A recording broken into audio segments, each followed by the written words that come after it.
Good afternoon, everyone. Good to see you all again from our earlier meetings. We'll go ahead and call the board meeting to order. And we go ahead and do a roll call. Ms. Elizabeth? Chair Stephen Smith. Vice Chair Giselle Johnson-Banks. Present. Secretary Treasurer G. Wade Wooten. Present. Board Member Charles Brown. Board Member Edgar Chase IV. Present. Board Member Angelica Morris. Board Member Hunter Thomas. A quorum is present. Thank you. Thank you. Next on the agenda is any old business? There is none. We'll move right into public comments. No public comments at this time. Thank you. All right, moving right along. Can I actually, Yes. Wade, can I interject really quickly? Yes, Wade. You know, just, I hate to be nitpicky. Are we voting on anything substantive today? Damon? Okay. The reason why is, I don't know if Chuck counts towards a quorum because he can't communicate. Yeah. Hey, Wade, can you hear me? Yes. This is Jade. So I'm glad you brought that up. I was actually going to just ask that the record reflect that. I mean, we can visibly see him. I think we should. So I'm comfortable with us counting him present in terms of a quorum, but I do think we need to continue to try to get him over the phone just for purposes of voice votes. Yes. To the extent that we're taking voice votes, so on any of the items, which I think we are, so we should try to maybe use the same method that we used for the earlier committee, where we called him on his phone and looped him in to the Zoom. But I'm comfortable with counting him as being present for purposes of the quorum. Okay. Thank you, Jade, and thank you, Wade. For those observations. Let's do that. Let's go ahead and shall loop him into the call. So for right now, since we need to approve the minutes and he is not able to vote on that, we can we go down to the next agenda item and come back to the approval of the minutes once we have him looped in? Yep. Okay. All right, so let's do that. And let me know when we have Mr. Brown on the line. All right, so we'll go into the Finance and Investments Committee report. Ms. Banks, so before we go there, there's the financial audit update, status update. I'm sorry, I skipped that altogether. Yep, I'm sorry. Let's go back to the financial audit update. Thank you. Quite all right. All right, so Mr. Badger, you're on. Yep. Okay, great. Good afternoon, board members. In terms of the audit process is moving along as planned. Last month, I mentioned that the auditors requested that we request a 30-day extension due to start delays related to COVID and just some of the challenges of working in this new environment, as well as collaborating with Bruno and Turbalon, who's also working on our audit as well. So that request was made to the state legislative auditor, and the auditor actually granted us 90 days from our 30-day request. And that 90-day request is just across the board. They're doing that for everybody. But with that, and given, that provides us more time, but I still expect to be on the same timeline.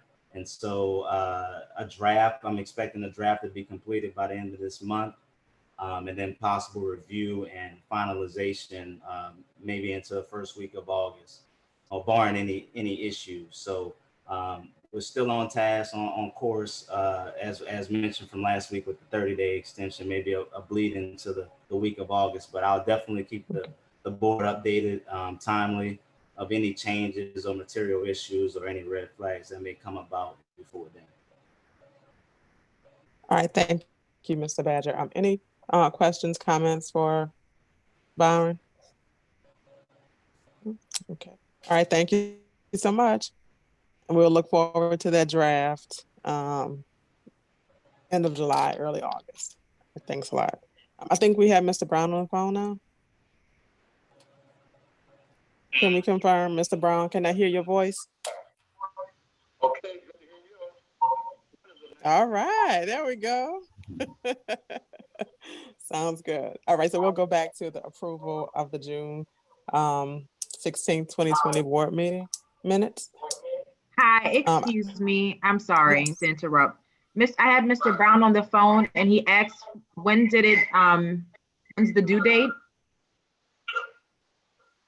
Oh, the So, audit. Go ahead. yeah, the due date is 90 days from June 31st, June 30th, I'm sorry, So September. September. Mr. Brown, can you hear us? No, come to a meeting. You know, October meeting. The 31st will be the last day.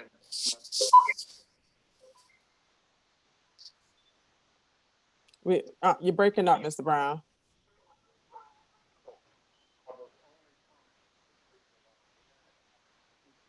Can we turn his volume up, Elizabeth? I have tried to do so.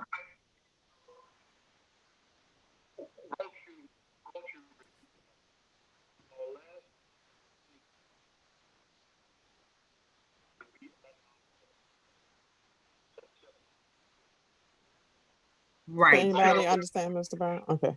Okay, Mr. Brown said that our last opportunity to review that will be at our September meeting.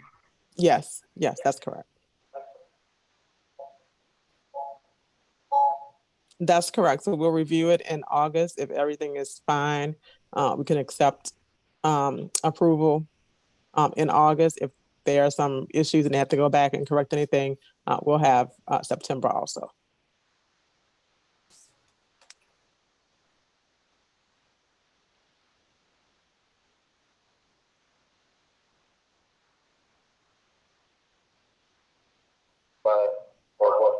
Okay, he said, yes, that was the information he was seeking. Do we have to vote on that? Does the board? The audit, I believe we do vote to accept the audit. We accept the audit. Report, but I mean, we're not like Yeah, voting on the we're not there yet. completeness or anything Right. like that, but Yeah. we would have to accept it. But yeah, the contents there within are what it is, right? The audit is independent, so we would just be voting as a board to accept the submission of the final audit.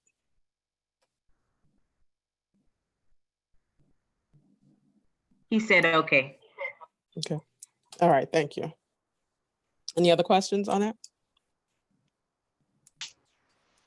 All right. Thank you, Mr. Brown. Can we move back to the meeting minutes? Are we ready? Okay. So I'll accept the motion to approve the June 16, 2020 board meeting minutes.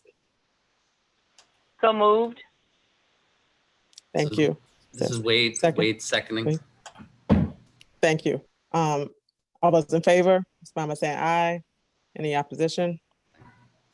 All right, minutes are approved. Aye. Thank you. Thank you. Okay. And I just Now got we're- on just to let you know. Is that Mr. Smith? Is that Hunter? No, this is Mr. Thomas. All right. Hi, Mr. Thomas. Thank you. Okay. So we are back actually to the Finance and Investments Committee report. So we'll proceed with that report. Mr. Badger. Okay, thank you. And so I Thank you. will cover or provide a market update, and then I will turn to the financial status report and cover the financials year to date as of May. So in terms of the market, we continue to see a lot of volatility over the past month. We've seen the gradual opening of many state economies, followed by increased COVID cases. And then that has caused some of these state economies to kind of roll back or pause their opening. So a lot of that volatility and tracking the coronavirus in the market is seen through that. Currently, the markets are keyed in or focused on this new possible stimulus package that's definitely needed. There's been an approval on one side and the talks have stalled, but they're reconvening those talks this evening actually. And one of the key items that they're going to key in on is this additional $600 in weekly unemployment benefits that ends at the end of this month, or really at the end of this week. And so we know that, with the amount of people unemployed, almost 30 million, that something needs to happen there, or else the economy and a lot of households will take a big hit. So we've seen former Federal Reserve chairs come out and urge Congress to increase these benefits and provide assistance to hard hit states and local governments. So the market's keyed in on that. Overall rates in the fixed income markets have been maintaining the low rate environment. A lot of that is driven by just the Fed's continued purchase of these various assets. We're seeing continued demand in the municipal space. The relative valuations have remained pretty within average. They're not out of place like they was a few months ago. On the mortgage side, we've seen historic lows. We've actually seen the rate drop to sub 3%, which is the first time on record we've seen that. And so with that, we've seen a huge increase in refinance applications just across the US. There's been an explosion of that. And surprisingly, the forbearance requests that had been increasing over the past 2 months has actually fallen to its lowest level, despite the increase in cases. So that's kind of a move in the right direction. Locally, we still see an increased unemployment rate. It did tail down a little bit from April to May, but it still remains elevated and it still remains above the national average. So, overall, the story remains the same in regards to uncertainty and the uncertainty around the virus and the reopening, but we're keeping an eye on everything and remaining in contact with our market partners, for insight and just various research. Byron, do you know how the housing market has been doing locally since COVID, and with the mortgage rates being so low? Are New Orleanians purchasing homes now? Do we see any more movement in that? Yeah, and that's a great question, because I've been actually sourcing and talking with a lot of companies to get access to some of that kind of that pre-foreclosure data, that's kind of getting some insight on the market. Haven't nailed it down yet, but I feel like I'll have something soon. But in terms of the demand has really, in terms of the purchases, hasn't really tailed off much. From that standpoint, it's been pretty level. But the thing we want to key in, and what I'm trying to get access to, is pre-foreclosure, like 60-day, 30-day lates, to try to get ahead of it. And so I've been sourcing that, and I think pretty soon I'll have some information that I can report. Byron, Thank you, I'd like to, Angelica. I know Damon's been Damon, we have you on the home ownership committee, don't you? The committee that's doing the forecasting for the model. Did we invite you to participate in that? I think okay.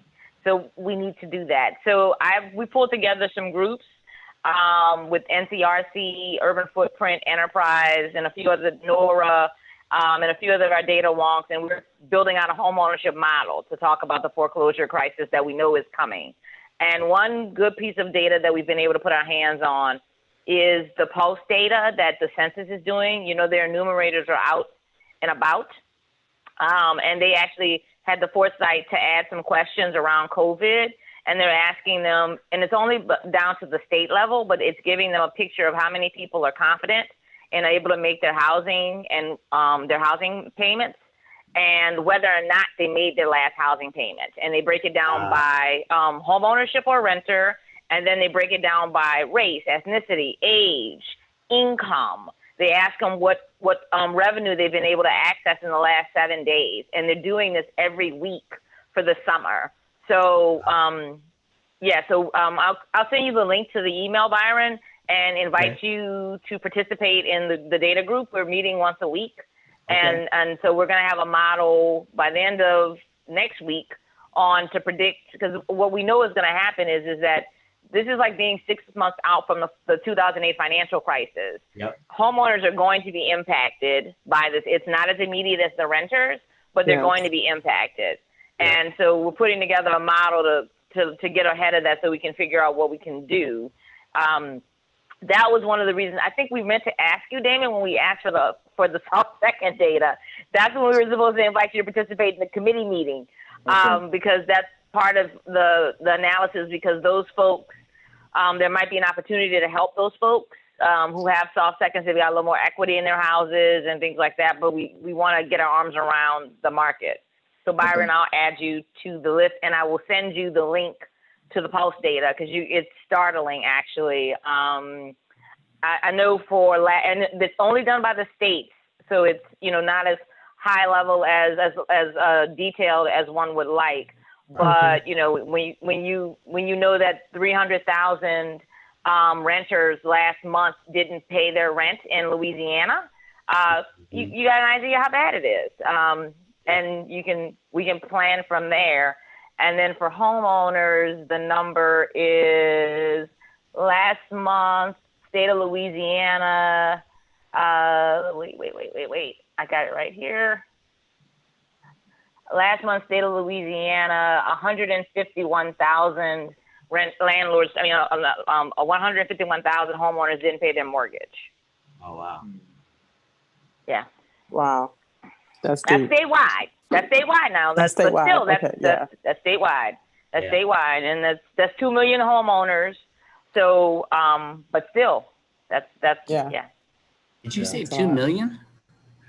We have 2 million homeowners across in Louisiana. Mm-hmm. I mean, the population of the state's what, 3.5? Mm-hmm. Give or take. Yeah, we're a majority homeowner state. Really? Oh yeah. Louisiana, New Orleans is different, but the state is majority homeowner, overwhelmingly. I mean, I guess you could have out-of-state residents too, so you just can't look at the state population. Yeah, that's right. Residents, I should say. Okay, and our population is like, there's a lot more single people who live by themselves now. The average, I believe, the average household size is like 1.5.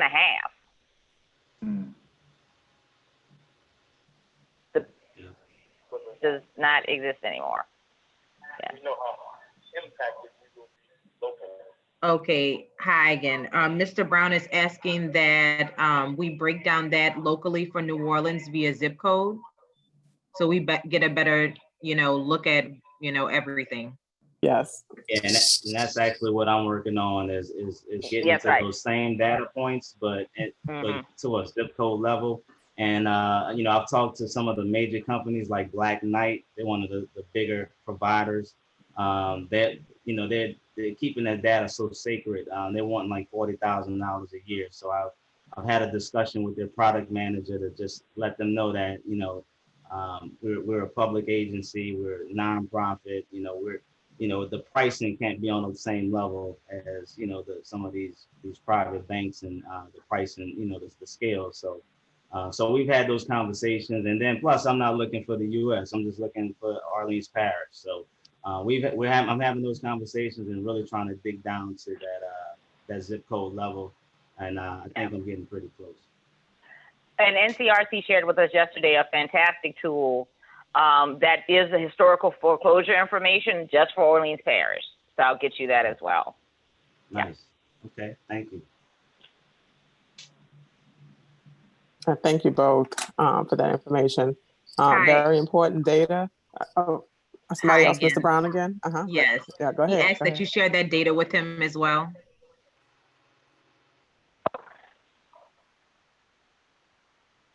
He asked that. Angelika, or is he asking for Byron to share that information? Okay, thank you. Okay. I'll send it. Yeah. Okay, Thank thank you. you. All right, thank you all.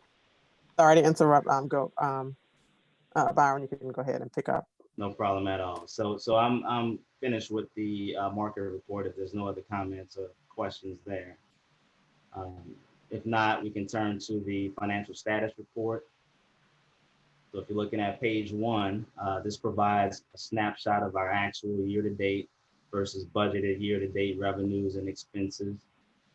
What you will see here is as of May, our actual revenues were roughly 59,000 to a budget of 87,000. On the expense side, you'll see we're favorable. Expenses year-to-date are 570,000 to a budget of 789,000. And then turning to the next page, this kind of looks into the revenue components. Once again, we have that downward variance to budget. The main driver there is that multifamily income line, of which we are jumpstarting our programs this month. So we'll start to see that line populate with some revenue there soon. Jumping to page 3, this goes into our expense components year to date. As you can see, most of our expense lines are favorable, driven by our salaries line due to vacancies, our consultant and professional services line, and marketing and advertising line is some of the top drivers there as we prudently deploy our marketing and advertising to these programs. Jumping to page 4, this takes a look at our pathways portfolio. Not much movement here. The revenue month over month increased a couple of $100, but revenue is at roughly 30,000. The expense side, we're at 20,000 year to date. Jumping to the next page, this provides a detailed, just kind of month by month look at our revenues and expenses. Page 6 shows our year over year balance sheet comparison. Not much movement, so there's not much here to point out. Just the fact that our composition remains fairly stable. And then finally, page 7 shows our summary of cash. And as of May 31st, we're at 11.3, which is down slightly from the prior month of 11.4. Any questions on the financial status report? I don't have anything. Anybody have any questions? Nothing from me. Comments? Okay. All right, let's if there's nothing else, let's move to our programs committee report. Thank you, Byron, for that information. Yeah, thank you. Hi, excuse me, give me just a moment. I'm getting a response from Mr. Brown. Okay. Okay.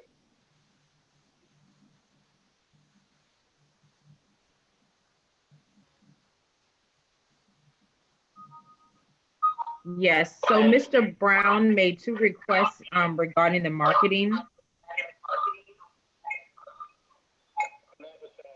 and advertising Okay. as it pertains to the community support fund,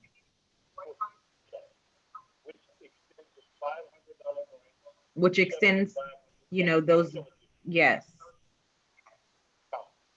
And the request is that of the So he's requesting a report by district. of the fund utilization. Because the report only reflects that only $1,600 has been expended to the community up to this point.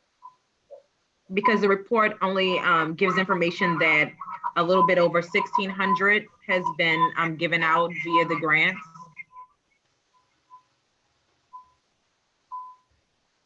The second And the second request, is that on a positive,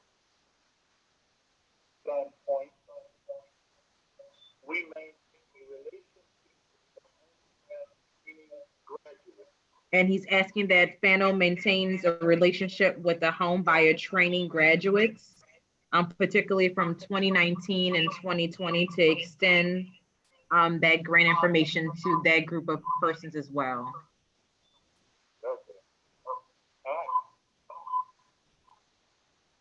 And that's yes, he would like those applications to be emailed to those individuals and encourage them to apply for the community support fund. And that's it.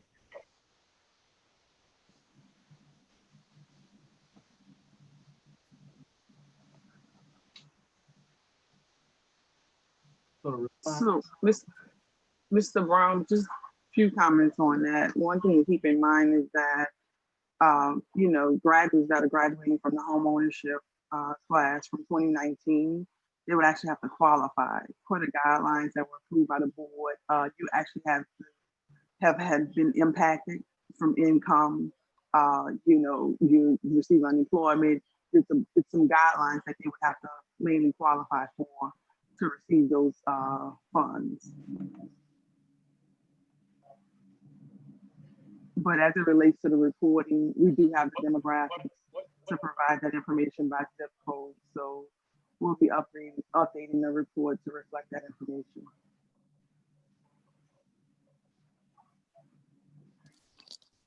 But just so he's aware, Elizabeth, you know, the community support fund is based off of the home ownership program. I mean, it's a transition plan, basically transitioning renters to homeowners. Right. So we're working with these, you know, people who are receiving funding. You know, that's a part of the agreement that they would transition from renters to homeowners. So, you know, we're working with the counseling agencies. We actually have agreements with 4 counseling agencies that we work with, particular to provide these resources to those individuals.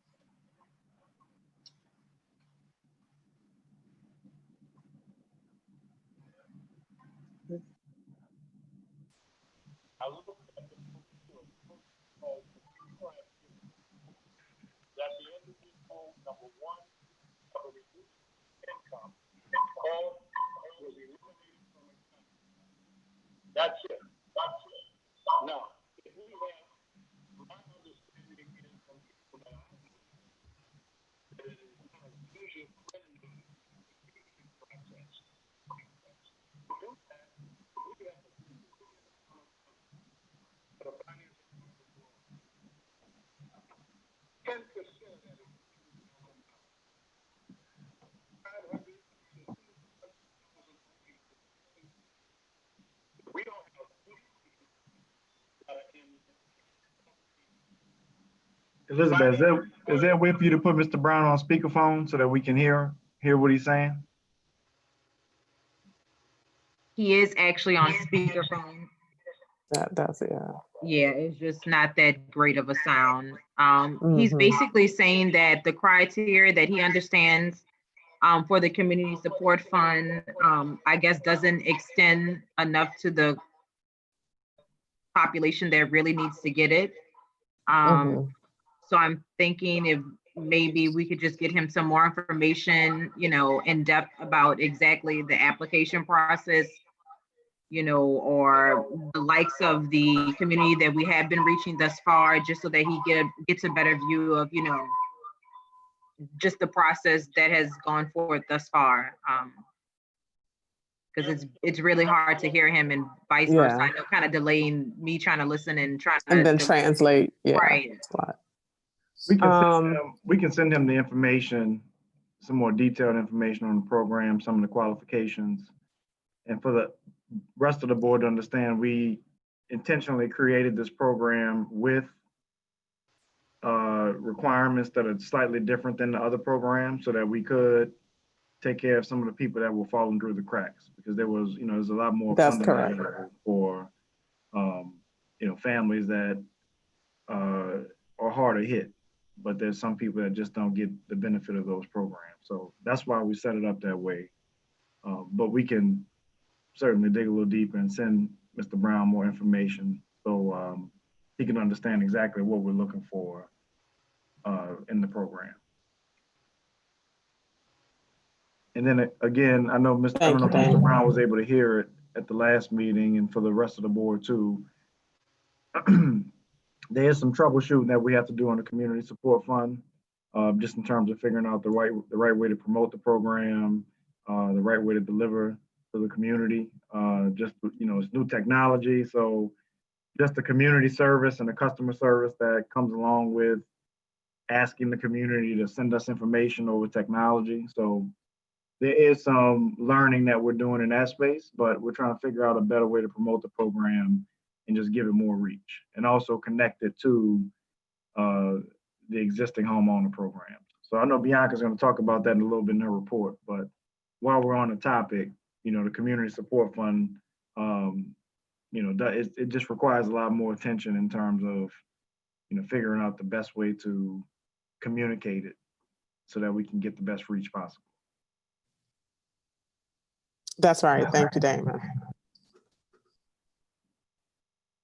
Okay, just to close off, Mr. Brown said that he just believes that we should be emailing those applications to the home buyer training graduates to give them direct access, you know, to the program notification, and then support them through the process of applying. So that's his last point. Okay. Thank you, Mr. Brown and Elizabeth, for your translation of Mr. Brown's comments. And I think we kind of discussed a little bit about this, as Damon said, in the programs committee meeting. So I asked Bianca also in her report to kind of give a update on the work that we're doing with the home buyer agencies and those participants that are in those programs, and how we're reaching out to them, and some of the issues that maybe they just don't qualify for the parameters of the program. But I'll let her kind of elaborate a little bit more on that in her report. So thank you both again. And if there's nothing else on the finance side, we'll move to programs. Okay, good afternoon, board members. The June 2020 programs report start off with single family owned mortgage, green mortgage program. You know, we still had to launch that program. As it concerns, you know, that program is just such a big program. We just want to make sure, you know, we have the proper vendors in place, you know, and everyone that's kind of needed to move this program forward. You know, we got the last two pieces of the puzzle, but mainly, you know, we still on schedule to release this program for this summer. Pathways to home ownership, 6620 Dorchester, we got that property relisted. That's the last of the property that's in that inventory that we were contemplating with selling. That's a part of that Pathways to home ownership. So this 6620 Dorchester is listed. Once that's sold, you know, they'll kind of add additional capital for us to move forward with the housing innovation project, from which we've kind of gained capital from, you know, previous sales of other properties. Moving on to the community support fund, we've kind of actually included an application pipeline. This pipeline kind of just highlights, you know, the bigger picture, and, you know, moving forward, we'll make it more detail and a few more demographics to drill it down by zip code, and just drill it down to some other areas where you can really see where this information is coming from.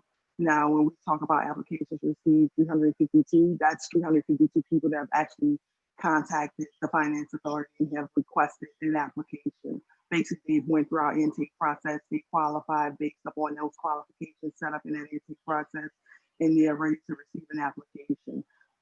You know, this whole process is virtual. I mean, it's online, it's electronic. It's an electronic process, so everything is done electronic. You know, the forms are PDF fillable. Once we go through the intake process, we invite them to a secure vault. This vault is a submission portal. Basically, that individual is allowed to submit all of the documentation that's required per those guidelines through the submission vault. They're to download that application, complete it, upload it back to the system, and we move forward.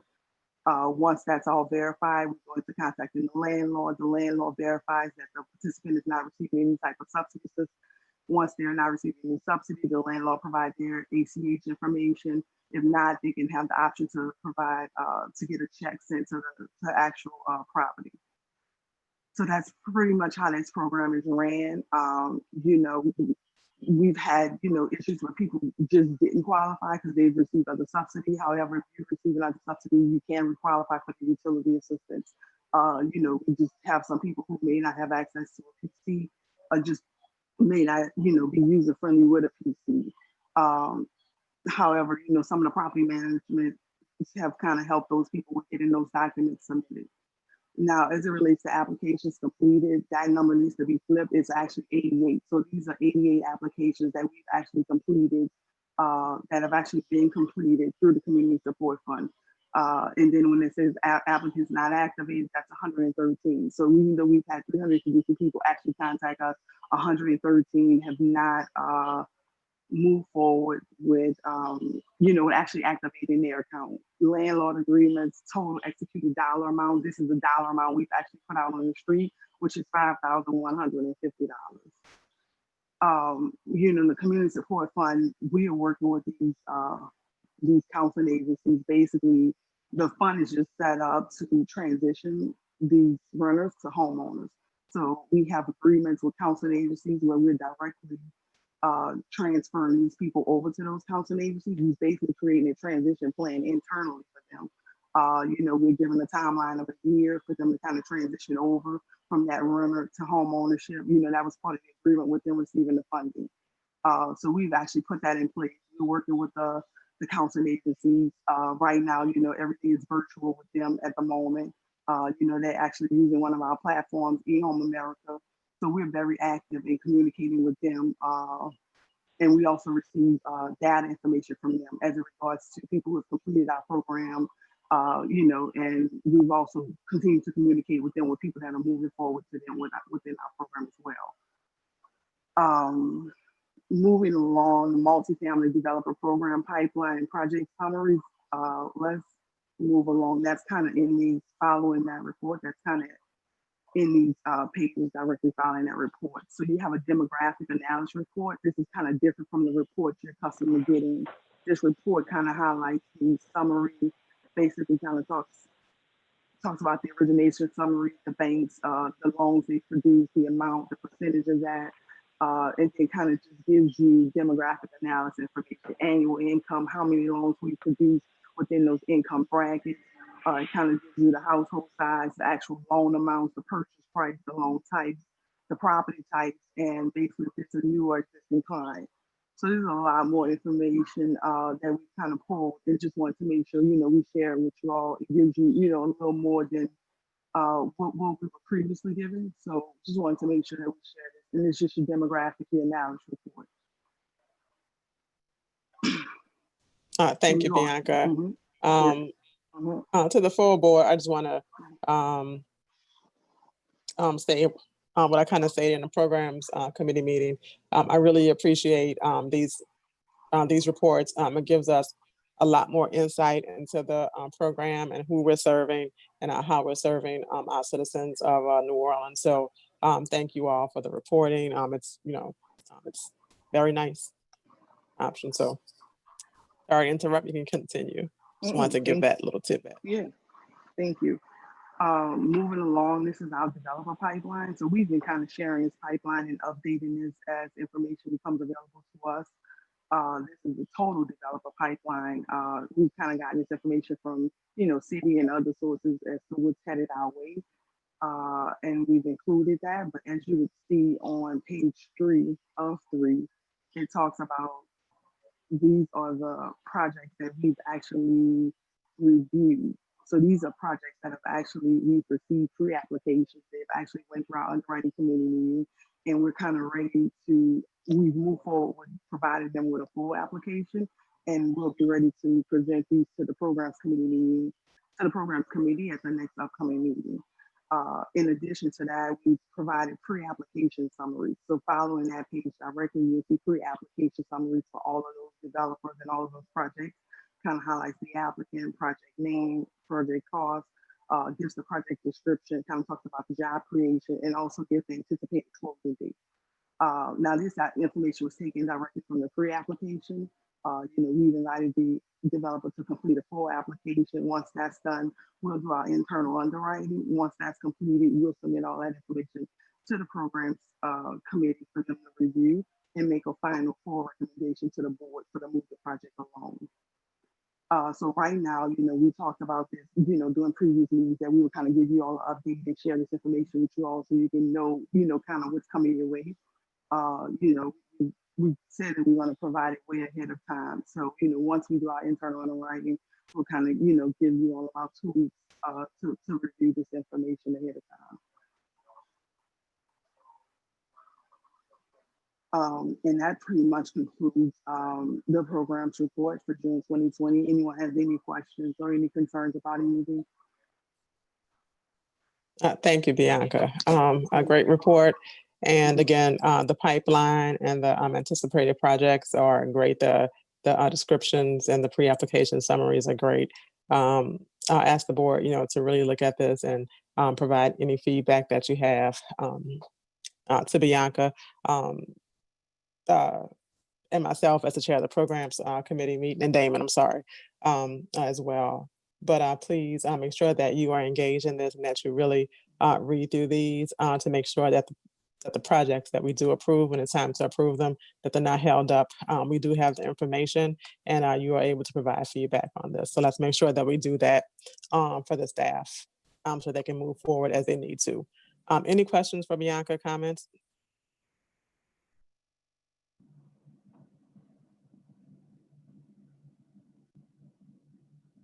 All right, great job. Thank you.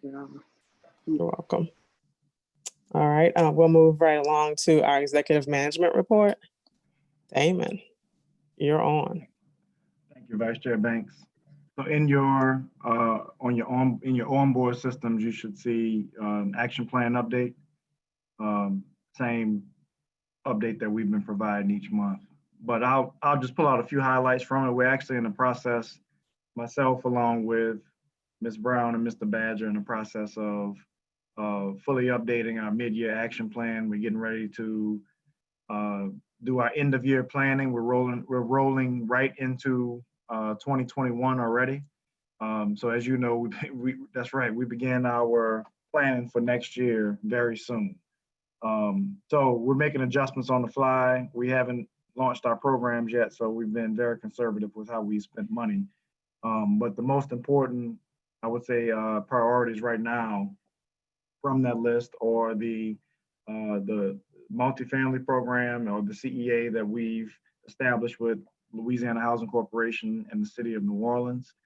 So we're preparing to roll out a schedule of announcements over the next few weeks, including our own webinar series, which we have a number of developer RSVPs. So far, we have 60 developer RSVPs for our first program announcement about multifamily coming up on July 31st. And that's going to be in coordination with Louisiana Housing Corporation as well as the City of New Orleans. And it's an opportunity for us to communicate with home builders, small developers, even more experienced developers, let them know what we're thinking, how to use some of our programs, technical assistance. It's a platform for us to educate the community. And so we're going to kick that off this month.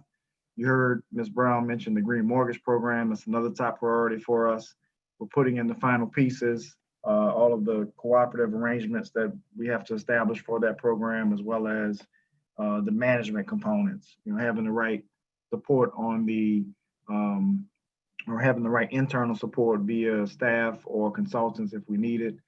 So we're working through those issues right now on the Green Mortgage Program, but planning to launch that program very soon thereafter. And also, we've been working with other city agencies to develop a New Orleans Green Deal, or a climate finance strategy, if you will, that is complementary to the city's resilience plan. So the grant that we received from C40 cities, the technical assistance grant that we received at the end of last year, along with the grant for the environmental impact bonds, we've been able to use that funding to pull other organizations to the table, other agencies, and make sure that we're all on the same page about what needs to be done for New Orleans. And we're developing pipelines of projects as well. So that activity is going to result in another CEA for us, but that particular CEA will be more focused on the green infrastructure side of our business. So we have one CEA for housing and another one that's going to be for green infrastructure. which is something that the market has asked us to deliver before we can raise the type of funding that we need and before we can launch some of the new programs that we'd like to give to the community. One of the prerequisites has been that we bring other agencies to the table to validate the need for what it is we're saying New Orleans requires at the time as it relates to climate resilience investment. So that's happening at the moment as we speak, and we're looking to close that out by, or I say close it out, but October is the date that we're targeting for having a CEA in place, but that will be the beginning of our relationship with all of those agencies, because we're going to work cooperatively with them to have a pipeline of projects that can be developed, that may not be developed in their own shops, but would be better off developed by a third party, and that's where we come in. And then lastly, we've been working on arranging the financing for the environmental impact bond. Believe we're getting very close to having an answer, or at least a solution for financing our programs, for capitalizing our some of our funds, these new programs that we'd like to offer. So we've asked our financial advisors to do a unique analysis, and it's starting to come full circle. So we're targeting end of the year for hitting the market with those bonds.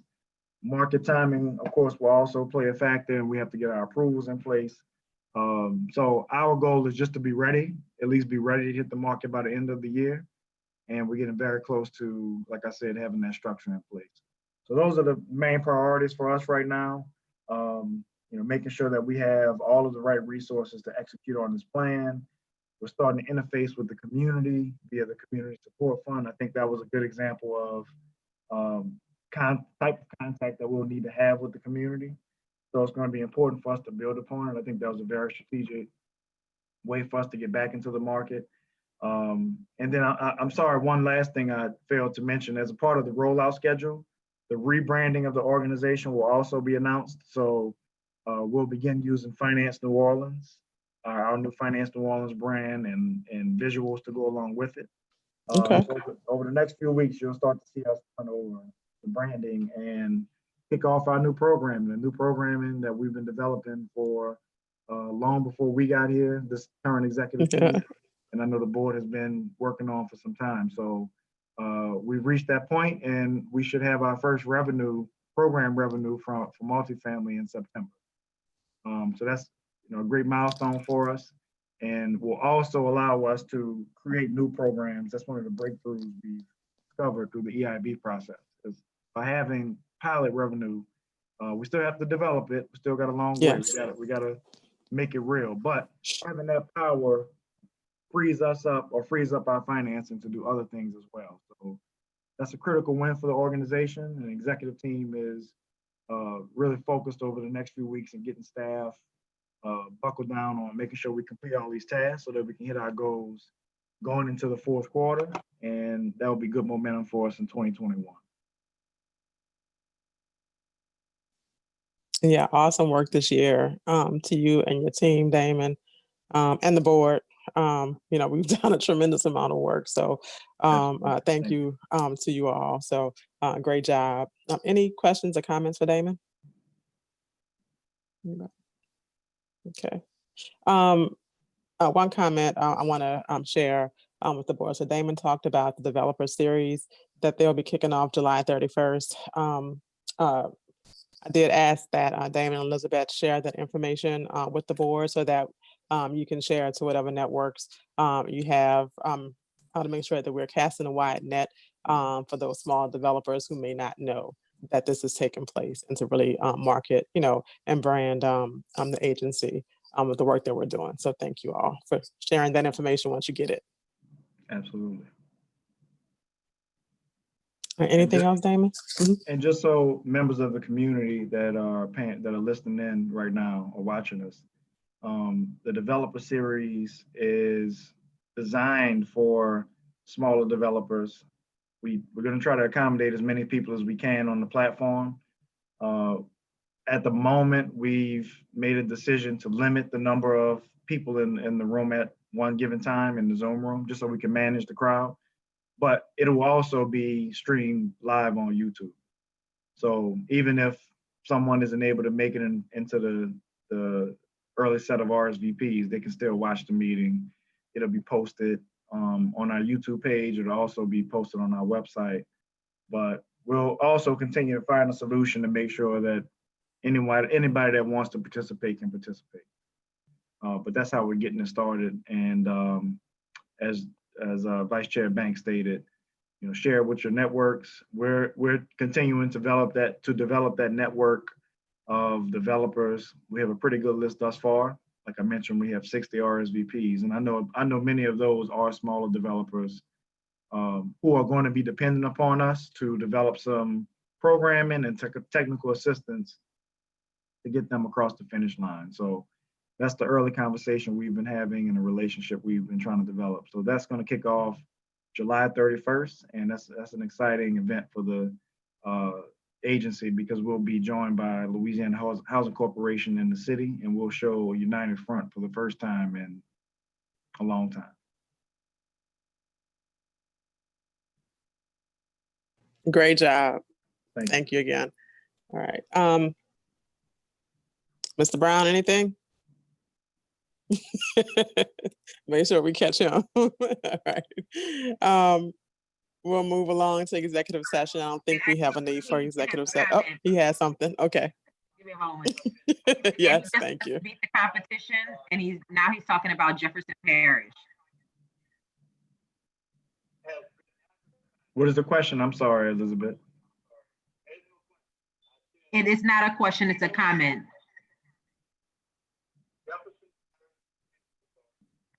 So he's saying that Jefferson Parish Finance Authority has been advertising on TV.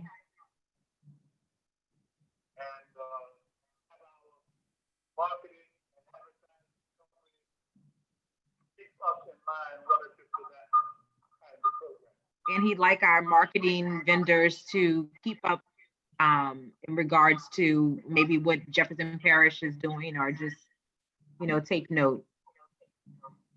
Okay, will do. All right, thank you, Mr. Brown. Got it. Okay.